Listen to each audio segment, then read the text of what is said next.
नमस्कार।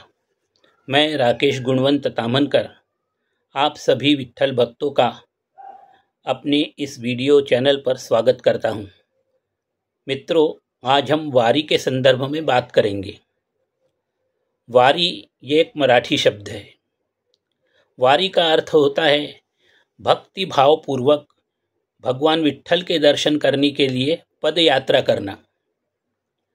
विशेषतः पंढरपुर में विठोबा का दर्शन करने के लिए वारकरी संप्रदाय के लोग आषाढ़ी एकादशी के दिन अपने घर से लगभग 250-300 किलोमीटर तक नंगे पैर पैदल चलते हुए भगवान के भजन गाते हुए विठोबा का दर्शन करने के लिए पंढरपुर जाते हैं। इसे वारी कहते हैं। वारी का इतिहास बहुत पुरातन है। लगभग 13वीं शताब्दी के आसपास वारी का सुव्यवस्थित रूप से संचालन करने के लिए संत ज्ञानेश्वर महाराज ने वारी की शुरुआत की। संत ज्ञानेश्वर महाराज का उद्देश्य समाज में समरसता लाने का था। इस कारण संत ज्ञानेश्वर महाराज ने वारी में सभी अमीर गरीब, उच्च जाति नीच जाति, गोरा काला, लिंग भेद, ये किसी का भी भेदभाव न रखते हुए सभी विट्ठल भक्तों को वारी में चलने के लिए एकत्रित किया। वारी में चलने वाले सभी भक्त एक दूसरे को माउली कहते हैं।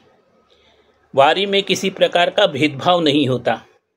यह वारी की विशेषता है। वारी में चलने वाले सभी भक्त केवल विट्ठल भक्त होते हैं। वो मार्ग में चलते हुए विट्ठल के भजन गाते हुए और नाच करते हुए विठोबा के दर्शन के लिए पंढरपुर जाते हैं। वारी के कारण ये जो 15-20 दिन का समय होता है, इस समय संपूर्ण वातावरण एक आध्यात्मिक वातावरण के रूप में परिवर्तित हो जाता है। सभी लोग भक्ति के रंग में रंग जाते हैं। वारी की विशेषता, वारी में चलने वाली पालखियों के कारण वारी का मुख्य आकर्षण होता है। इसमें संतों की पालखियां लेकर लोग पंढरपुर तक जाते हैं।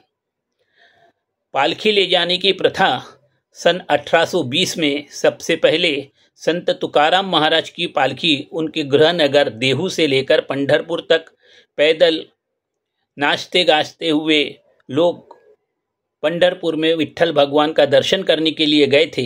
तब से सभी संतों की पालखियां उनके गृह नगर से पंढरपुर तक ले जाने की परंपरा प्रारंभ हुई, जो आज तक सतत निर्बाधित रूप से चालू है।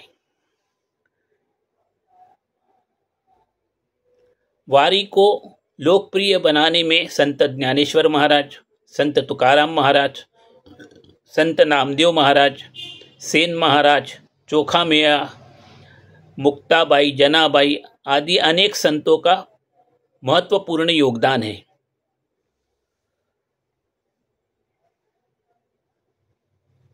वारी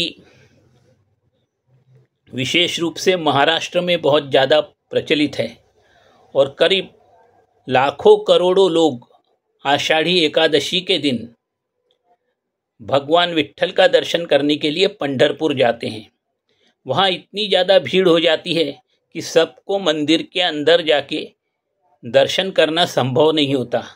इसलिए ऐसा कहा जाता है कि यदि आप भीड़ में अधिक होने के कारण यदि मंदिर नहीं जा पा रहे हैं, तो मंदिर के दर्शन करना अथवा मंदिर के ऊपर जो कलश लगा हुआ है उसका दर्शन करने से भी भगवान का दर्शन करने का पुण्य प्राप्त हो जाता है। तो करोड़ों की भीड़ आषाढ़ी एकादशी के दिन भगवान विट्ठल का दर्शन करने के लिए पंढरपुर में पहुंचती है।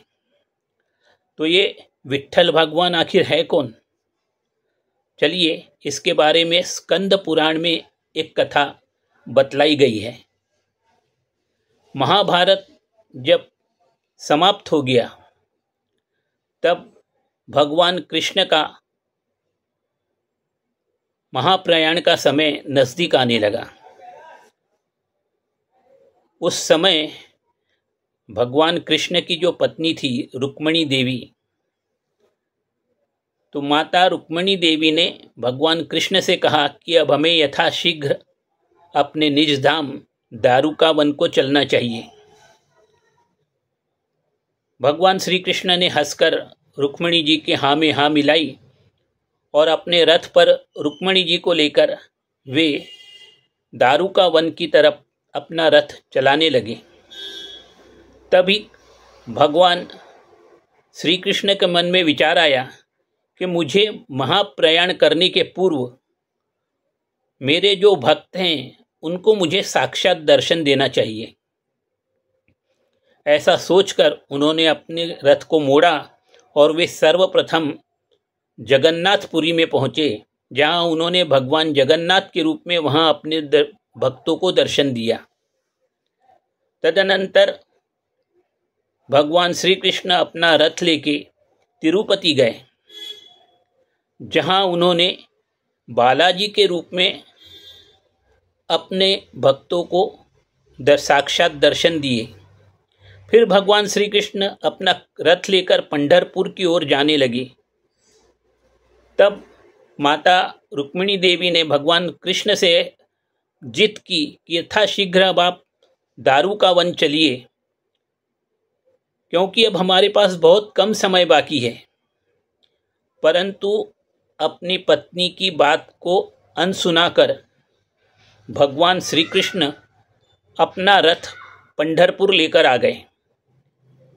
भगवान श्री कृष्ण की इस बात से नाराज होकर उनसे रूठकर रुक्मिणी देवी वन में तप करने के लिए चली गई। भगवान श्री कृष्ण उसके बाद पंढरपुर में उनके परम भक्त पुंडलिक के घर गए। दरवाजे के ऊपर जो कुंदा था उसको खटखटाया और पुंडलिक से कहा, पुंडलिक, मैं तुम्हें साक्षात दर्शन देने के लिए आया हूँ। पुंडलिक जो थे वो उस समय अपने माता पिता की सेवा करने में लीन थे। उन्होंने आवाज लगाई, आप कौन हैं? भगवान श्री कृष्ण ने कहा, मैं विट्ठल तुम्हें साक्षात दर्शन देने के लिए आया हूँ। पुंडलिक जो था वो अत्यंत गरीब था, खाने पीने के पैसे का भी उनके पास प्रबंध नहीं हो सकता था। ऐसे समय पुंडलिक ने एक ईंट भगवान श्री कृष्ण को बैठने के लिए दी और कहा, आप इसके ऊपर विराजमान होइए। भगवान श्री कृष्ण उस ईंट के ऊपर खड़े हो गए। पीला पीतांबर, गले में वैजंती माला, रत्नमणि के हार, सर पर मुकुट, भगवान श्री कृष्ण अत्यंत शोभायमान होने लगे। भगवान श्री कृष्ण ने पुंडलिक से कहा, पुंडलिक, मैं तुम्हारे भक्ति से अत्यंत प्रसन्न हो गया हूँ और मैं तुम्हें कोई वर देना चाहता हूँ, तो मुझे कोई वर मांगो। तब पुंडलिक ने कहा, हे भगवान, यदि आप मुझ पर वाकई प्रसन्न हैं तो आप सतत नित्य हमेशा इस ईंट के ऊपर इस पंढरपुर शहर में ऐसे ही विराजमान रहिए और अपने आने वाले सभी भक्तों को साक्षात दर्शन दीजिए, यही मेरी इच्छा है।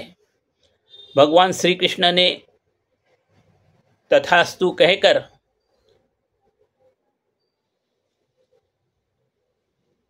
पंढरपुर में ईंट के ऊपर साक्षात 24 घंटे अपने भक्तों को दर्शन देने का वादा पुंडलिक से किया। इसी कारण जब भी कोई भक्त पंढरपुर जाकर भगवान विट्ठल के दर्शन करता है तो उसको भगवान के साक्षात दर्शन करने की अनुभूति होती है। और इसी कारण पंढरपुर को वैकुंठ धाम भी कहा जाता है। मित्रों, मेरा ये पॉडकास्ट आपको कैसा लगा? आप अवश्य अपने कमेंट बॉक्स में जाके अपने कमेंट्स लिखिए और याद रखिए मेरे इस चैनल को लाइक करें, सब्सक्राइब करें और शेयर भी करें। जय जय राम कृष्ण हरि।